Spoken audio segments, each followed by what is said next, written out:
嗨，大家好，我是坦平叔，今天是2025年8月31号。这一期咱们聊一个热点话题啊。今天我看网上有很多人在讨论呢，说普通家庭存款100万究竟有多难？有多难呢？如果按照实际情况来说，那比登天还难。这个指的是存款是现金。但是呢，在这个社交媒体上那100万存款那就不叫多了，因为社交媒体上都是人均年薪100万起步对吧？月薪几个 W 的那都是比比皆是不足为奇。尤其是当下对吧？能有100万存款的家庭凤毛麟角因为这个根据央行2024年提供的数据全国存款超过100万的人口仅占 0.1%， 那要14亿人的话，大概是140万人存款过100万的，存款超过50万的家庭占比仅 0.37%， 约180万。这意味着超过 99.6% 的家庭存款不足50万，所以你要有100万存款已是全国 top 0.1 的财富标志，也就是全国这么多家庭，这么多人存款过100万的，只有这么一点，你就知道存款过100万有多难。这个国家统计局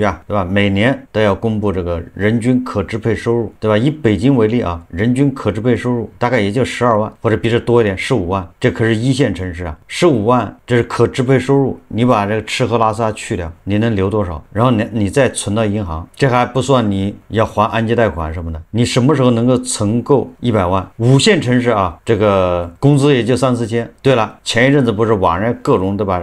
工资3千，工资4千，然后如何在3年里面存够9万在这个多少年里面存够这个20万，那都是基本上是叫极简生活，能不花钱就不花钱，就这样存到100万，那也是少则30年。我记得几年前大概4、5年前有一个专家说过他说咱们中国谁家还没个50万？这也是一个著名的一个什么财经大 V 吧，或者叫财经人士对着镜头说的大家看视频。谁家没个50万呢？中国人没那么穷，中国人现在的平均家庭资产是300万。这是知名经济学家、微博拥有279万粉丝的财经大 V 陈浩参加节目说出来的原话。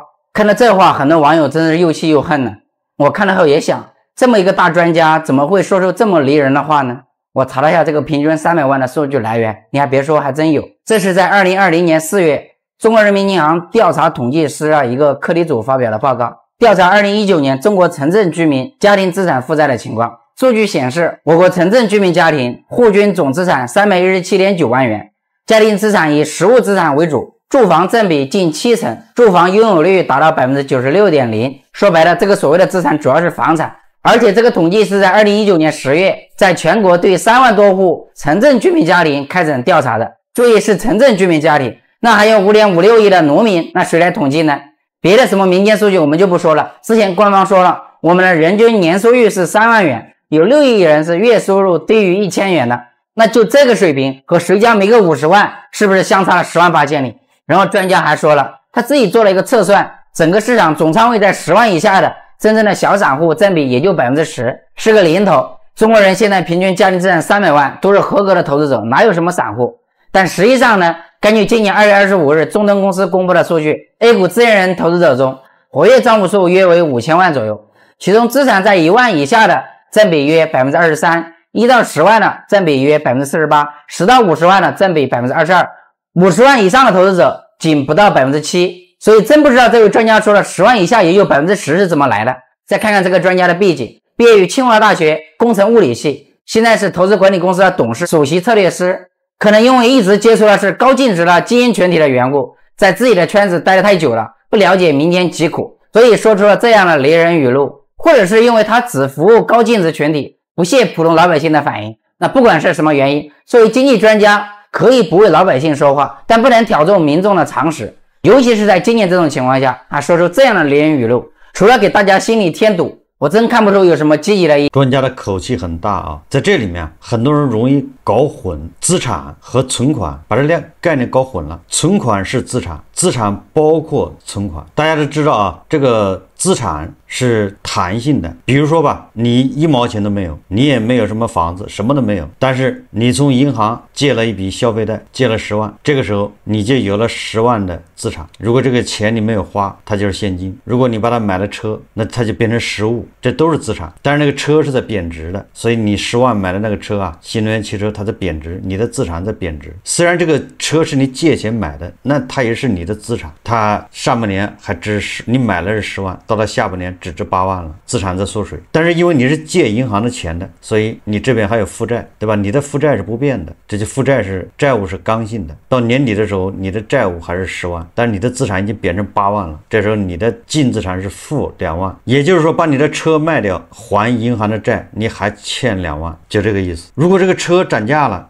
有什么原因，这个车你买了10万，到年底的时候它变成15万了，这个时候你的净资产啊就是5万，你净赚5万，你把你的负债还掉，你还有5万，就这个意思啊。存款也是你的资产啊。所以这里面我们要说几个事呢，一个就是一个普通的家庭啊，要想存到100万，那基本上是非常难的。难在几个地方呢？既然是存款，那肯定是你把日常的开支全部要去掉的，要支付掉的，最后留下的现金存起来。那这里面你就对吧？如果你买了房，你要还按揭；如果你没买房，你要租房，这个房租、吃喝拉撒都要花钱。你看电费现在也涨了。如果你有孩子，那孩子的抚养、孩子的这个教育、培训，这都要花钱。如果有老人生病，对吧？养老、生活费，然后还有你的这个叫什么社交、个人的开销、交通费用，这个你还不能生病，你只能感冒或者是生个小病，不能有大病。所以啊，在克服了这么多困难之后，你即便啊月薪2万或者3万，或者你家庭吧，夫妻俩加一起月薪3万，这个其实就不少了啊。即使在北京啊，夫妻俩人能够月薪3万的，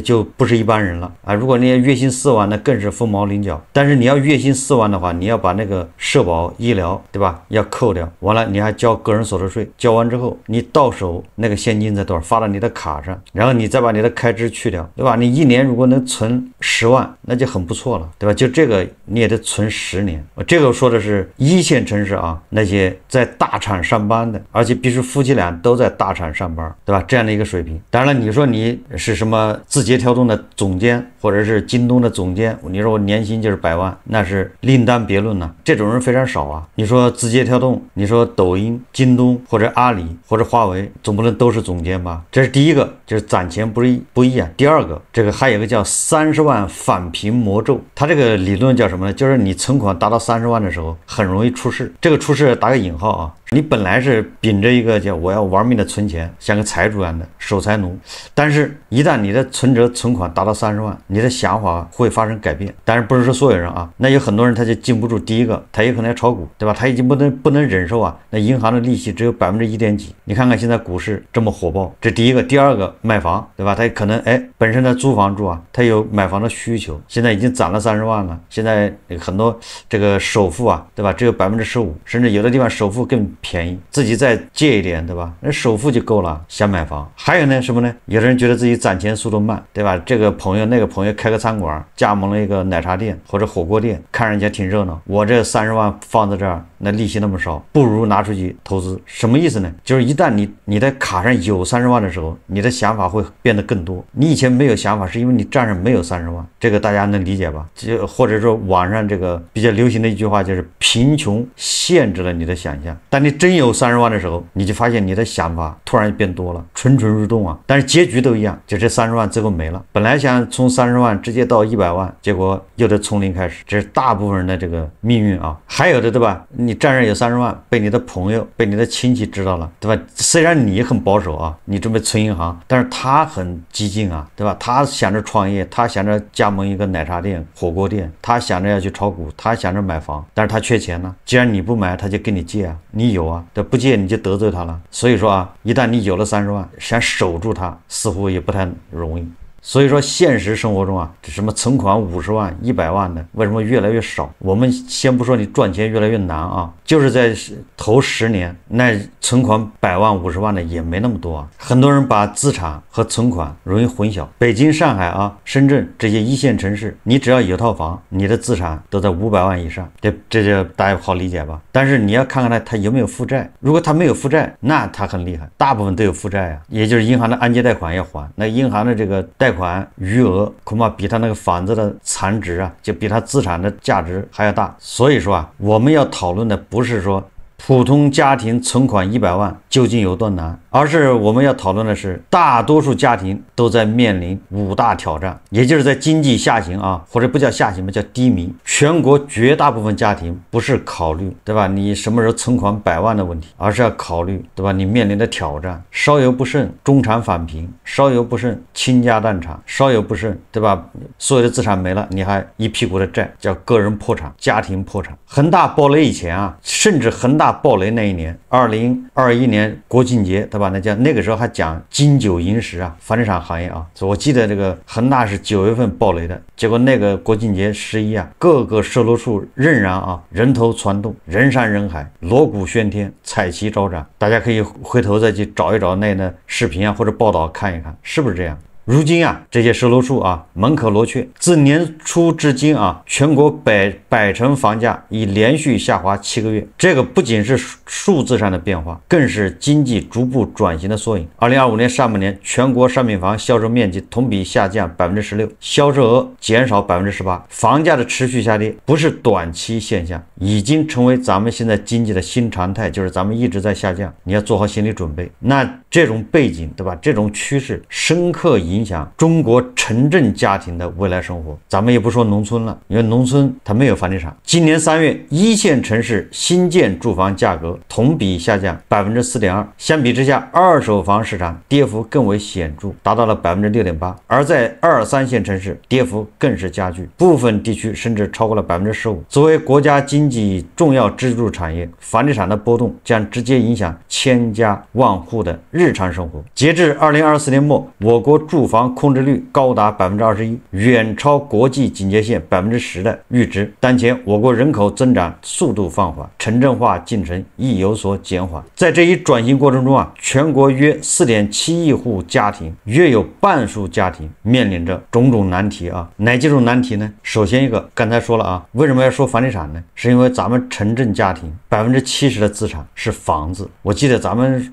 城镇家庭户均房子是1.5套，是不是现在变成2套了？我也不太清楚啊，反正以前数字是1.5套。城镇啊家庭，如果全国房价平均下跌10%，对吧？你曾经值300万的房产，那你现在这个房子恐怕只能值270万，甚至是240万。实际上很多地方是腰斩除以2，也就是你300万的房子现在值150万。那对普通家庭而言，这意味着直接损失150万。刚才咱们已经算过了，你要攒100万多难吧？但是你要损失150万很容易啊，就是你买了一套房子，你这套房子如果是在2017年到2021年之间，就正好价格比较高的时候，那么你现在无论你是在北京、上海、深圳还是杭州还是成都，你最起码啊现在已经有了30%的跌幅，没有跌的那是极个别的。你在这个一线城市之外，你比如说你在什么燕郊对吧，你在什么南通、黄埔、黄金还有黄深，或者是3线城市、4线城市，你的跌幅已经超过50%了，很有可能你的资产是负的，所以你对吧，什么家庭存款100万，那基本上与你无关了。第二个啊，这个面对家庭的挑战就是我们人口老龄化。人口老龄化首先面对的就是养老。根据2024年调研数据，64%的都市居民将房产视为主要养老依靠。然而，随着房价的下跌，以房养老的构想越发难以落实。根据当前的走势，未来3年内房地产市场也可能进一步下跌，对吧？下跌多少呢？20%、30%、40%都有可能。那么面对这一现状啊，约1.2亿50岁以上的家庭不得不重新审视自己的养老规划。此前啊，将位于核心区域的老房子出售，用于购置郊区新房，并通过差额养老的想法已难以成型。这也是众多大城市中许多老年家庭所面临的实际困境。实际上这个大家可以看一看，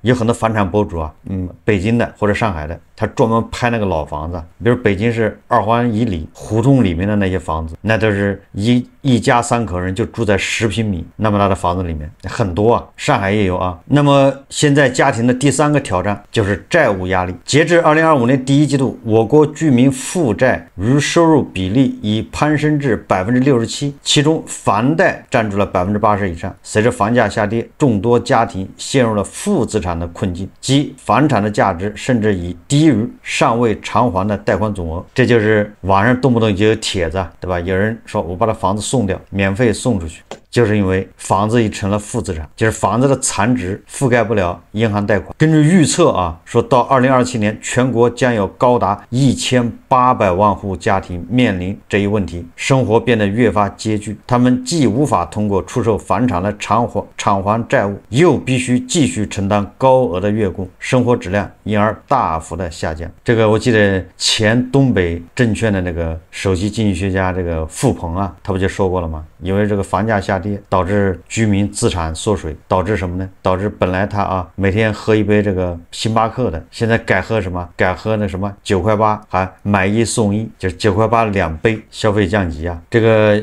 消费降级不光体现在这个吃喝上面啊，实际上我们经常聊的这个旅游啊，是典型的消费降级。以今年暑期为例啊，中国旅游业遭遇旺季不旺的冲击，数亿游客集体上演穷游。比如说说青海茶卡盐湖景区游客大摆长龙，但人均消费仅有一瓶矿泉水的钱。业内人士指出经济下滑，消费降级，游客能省就省，自带帐篷、自带锅碗瓢盆等穷游方式盛行。这个还有很多好事者去数那个大唐不夜城呢。那不是网红打卡地吗？每年一到就是平常人也很多人头攒动。就是那些商家他根据什么来判断旺不旺呢？他就数那个垃圾桶里面的那个签子。以前火的时候，那个垃圾桶里面全是签子，就是那些人签子是什么意思呢？就是那个他在那吃各种特色小吃嘛，烧烤、臭豆腐，这就代表着大家消费比较旺盛。但是现在说这些商家跑去数那个垃圾桶里的签子，这签子都没有几根了，也就是人是那么多，但是在那儿大家就是不花钱。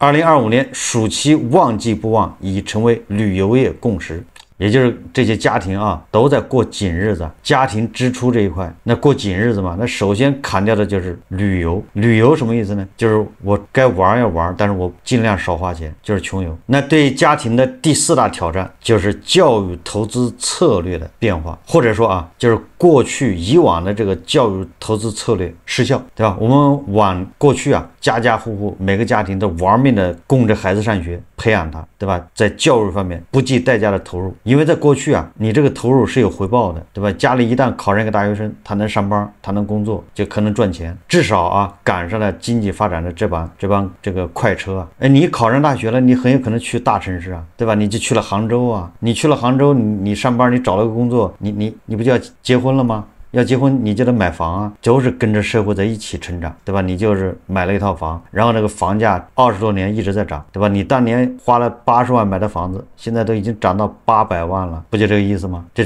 不是你个人努力的结果，这纯粹是因为你考上大学，对吧？然后你选择去了杭州。如果你考不上大学，你恐怕就去不了杭州。即便去杭州，那你也不如去大厂，对吧？你恐怕在那儿送快递、送外卖。所以你看什么意思呢？也就是过去你也要考上大学了，家里给你在教育上面花钱，你考上一个大学，那大学考得越好，你留的城市越好，你越有可能有个好的结果，因为那个城市发展快，对吧？你只是在那儿搭上了这帮快车。但现在已经不行了，现在什么情况？现在是你毕业找不到工作，不管你是去杭州还是去南昌还是去北京，你很难找到工作。好，即便你过5关斩6将，你在北京找到工作了，你这个时候不敢上车了，你敢买房吗？对吧？虽然你没房子，你要结婚，你需要刚需房，但你不敢买，因为买了就会把你套住。越是北京、杭州这些地方套住越厉害，对吧？因为你买套房怎么着都500万吧，500万到时跌50%，你就250万没了。相反，你要在郑州呢，郑州买套房就80万，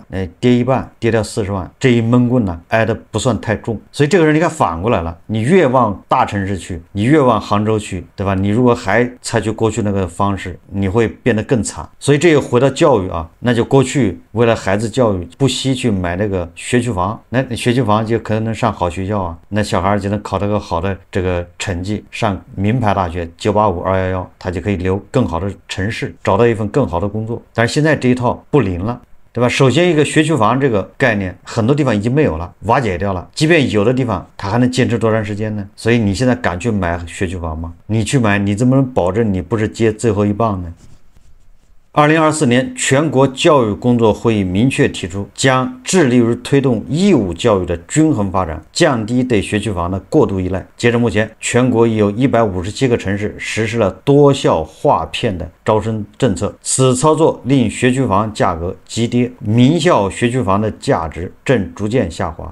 约2300万家庭原本希望借助学区房为孩子赢得优质教育资源的家庭，需寻找新的途径，对吧？这是关于学区房的。那关于教育投入呢？一样的啊，这家庭就面临选择，就是现在你看啊，那民办大学连学生都招不满了，对吧？广东还有广西有的民办大学已经到什么地步呢？只要你参加高考了，你只要有成绩，你就可以来报到，就这样的招不满。为什么呢？因为4年大学读下来，对吧？少则20万。多则30万，毕业之后找不到工作，对吧？毕业之后还是丝滑无缝的去送外卖，那为什么不提前4年送外卖呢？对家庭的第5个挑战就是这个社会阶层向上的难度加剧，也就是我们经常说的叫社会固化。以往多数家庭通过购置房产积累财富，实现阶层跃升。在过去20年间，大约有42%的中产家庭得益于房产的增值而富裕起来。这个不光是42%啊，我认为在北京、上海、深圳这1线城市，或者是杭州、成都，前20年财富积累就是靠房地产，就是因为他买了1套房，有的有眼光的买2套，对吧？有的聪明的就买3套，他就是买得早，然后成了所谓的中产。但是这个机会已经过去了，对吧？这个时候你再买，你就有可能从中产返贫。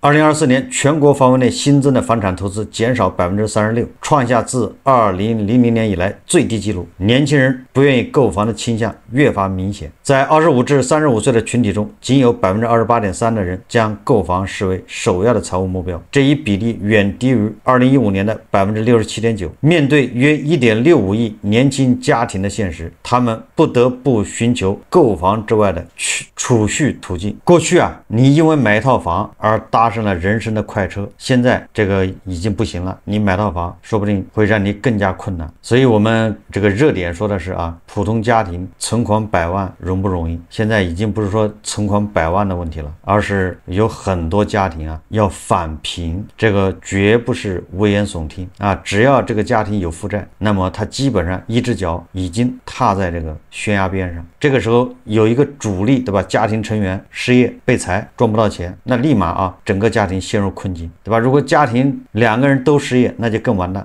资产在缩水，而债务坚如磐石好，这期节目咱们就聊到这里，感谢大家收看。如果喜欢我的节目，欢迎订阅转发，也可以在下方留言评论，谢谢大家。